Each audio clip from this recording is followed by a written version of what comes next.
Hi everyone, welcome to my Thursday assembly. You know I like to do things a little bit differently at times.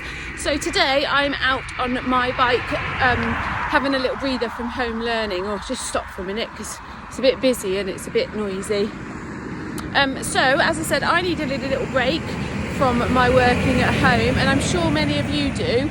And it's really good to get outside in the countryside. So I've got two things today. The first thing is I'm going to go and show you a few things in my local area, and the second thing is I've got someone from the Droitwich community to share all about her job with you. See you in a bit. Bye. I found a tractor on the way. They're busy doing their hedge cutting at the moment, a little bit busy with all the lorries going past, but the farmer's out there somewhere working away today. What I love about where I live is 1 minute you're on a really busy road and the next minute I'm on a quiet country lane in the middle of nowhere, and I can't hear a vehicle anywhere. Probably won't come past in a minute. And I think Droitwich is a little bit the same for you guys if you live around Droitwich, because you live in quite a busy place, lots of houses, lots of cars, but then you have the countryside on your doorstep, and it's just beautiful. It's so quiet and it's so silent, and you can just go and explore. So I'm whizzing around on my bicycle to show you some things. We've got a bit of snow left here. Woo! Not quite melted yet. I've just gone past a lovely stream, which is making a lovely water sound behind me in the background. If you do go and venture out in the countryside, make sure that you do it safely and with your grown-ups. It's not somewhere you really want to explore on your own just yet until you get a little bit older. But make sure you do venture out. There's this little stream over there. Again, just looks really beautiful. Let's see what else we can find. Oh, the first animals on my cycling trip today are a field full of sheep. Not sure if you can see them right over there. They're tucking into their food. Not many animals out at the moment because it's so chilly, but those ones look really well looked after and look like they're enjoying having a snack this afternoon. I've just cycled a little bit up a hill, so I'm a bit out of puff. I think my nose is getting redder from the cold air, but we have the train track now. I'm just on the bridge over the train track, which we have also in Droitwich. Really important again to keep safe in this area and not to go near them, but there's no harm in having a look from one of the bridges and seeing how many trains you can count or how many carriages it's got. Something you can go on a lookout for too when you've got a minute. I've just taken a little breather because I found a field of horses. Lots of you know I like ride horses. I have my own horses and I ride them, but I just can't help but stop when I see a field full of them just to see what they're up to. It's really important to remember, if you ever see any animals when you're out and about, not to feed them anything and to make sure all the gates are shut for their safety. Part of our countryside code. Don't feed those animals and make sure those gates are shut. I'm being a little bit quiet for this one. Look at all the birds. There's ducks and I think geese all on that pond. I bet that's chilly, but it looks like they are loving it. They do make a bit of a noise if you go close, because they're not very impressed when there's grown-ups around. Oh, let's have a look. Oh, that one there.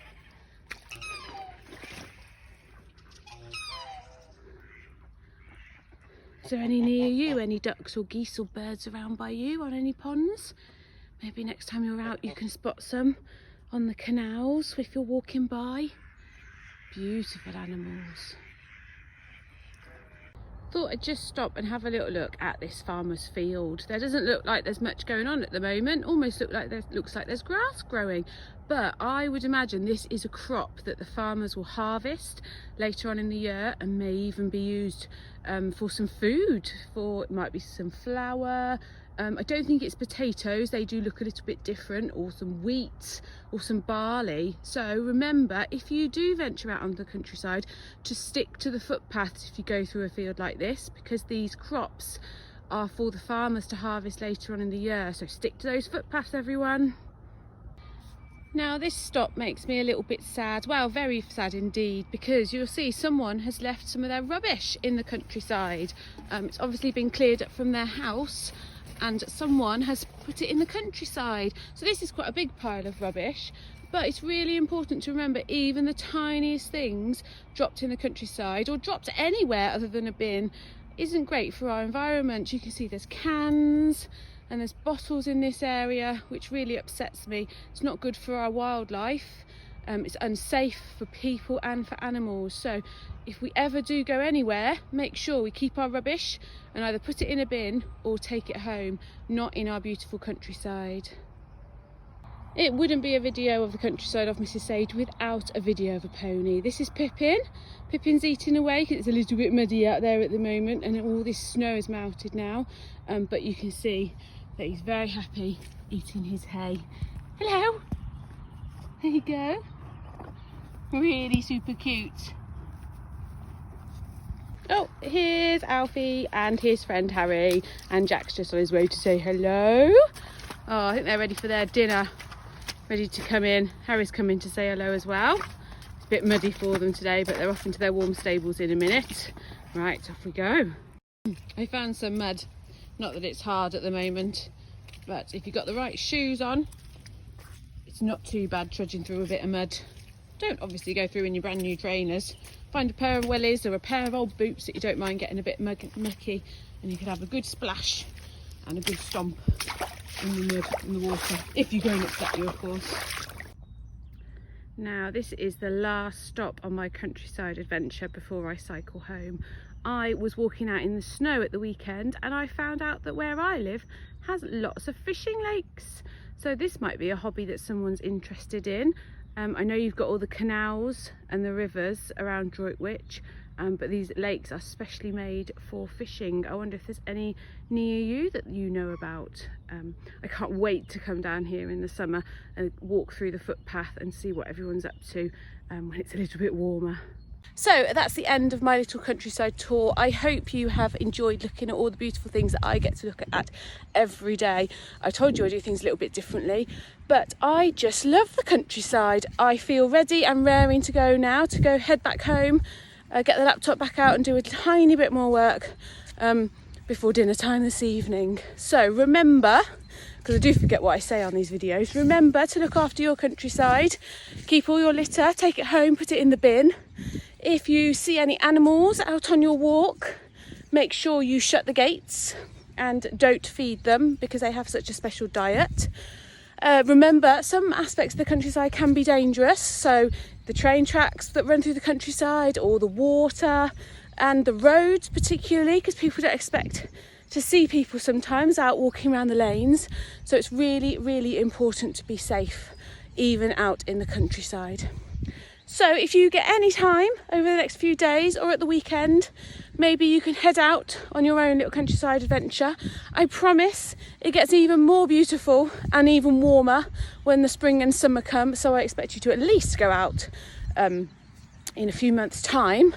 So I am now going to hand you over to something totally different to the countryside, and that is a member of the Droitwich community who is going to talk to you all about her beauty business.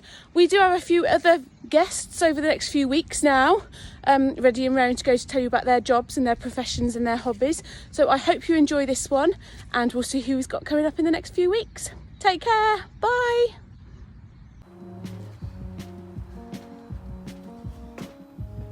Hi everyone from Chawson, my name is Rachel Harrison and I own Inspired by Rachel Beauty Clinic on Droitwich High Street. Welcome to my salon.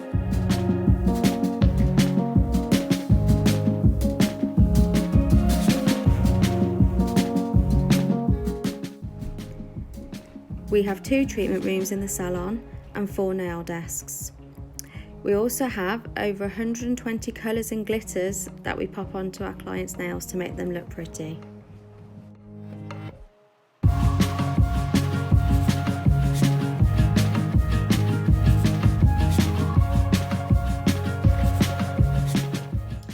So, to be a beauty therapist, the qualities we look for is that you're caring, you're chatty, you're friendly and respectful.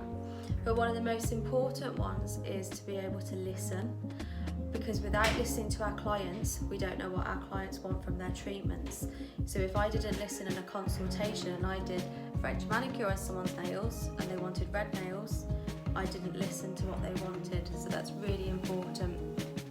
Our clients come to us between every 2 and 8 weeks, which means we have to be caring and friendly so that they want to come back and have their appointments with us, and then we get to know them really well.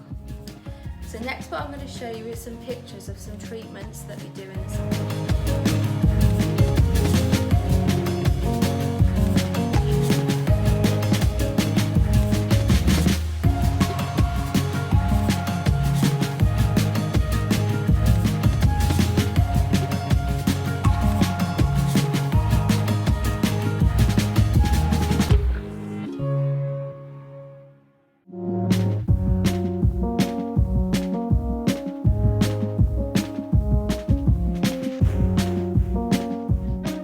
Jet plane headed up to the sky, spread wings and the clouds getting high.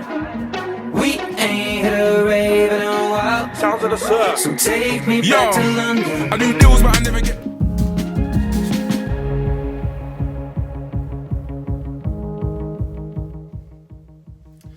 So, to train to be a beauty therapist, that starts at primary school. So like I said before, learning to chat and be respectful with your friends, being friendly and learning how to listen properly.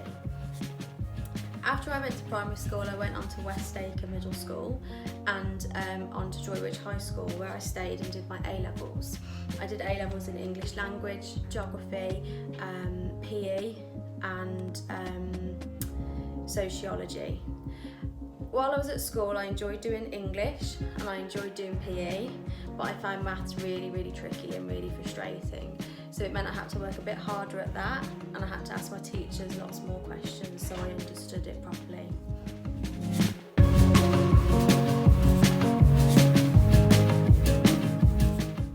So after I finished studying at Droitwich High School and I got my A-level results, I went and applied to do a HND in Beauty Therapy and Business Management, which I did at Birmingham University.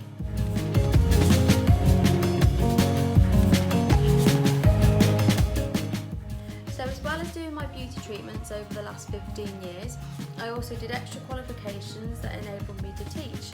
So I could teach new students how to do things like manicures, pedicures, eyebrow waxing and massage. This means that I could teach then all around the country at some really big trade shows, and that was because I always did a lot of extra work to get extra qualified and specialise in certain treatments. For me, that was nails.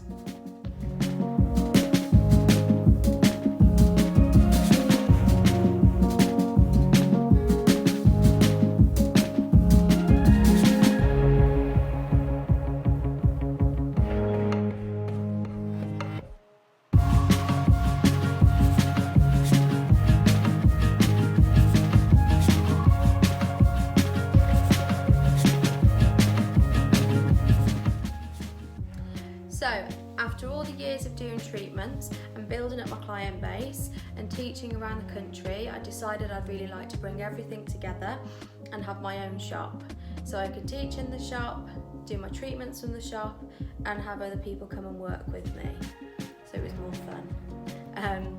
So it didn't happen overnight, and like you learn on your enterprise week, you have to do a little treatment or a product. You have to pay yourself a little bit of money so you can pay your bills. You have to put some money aside for your products that you've used and the costings of it so you can afford the next lot.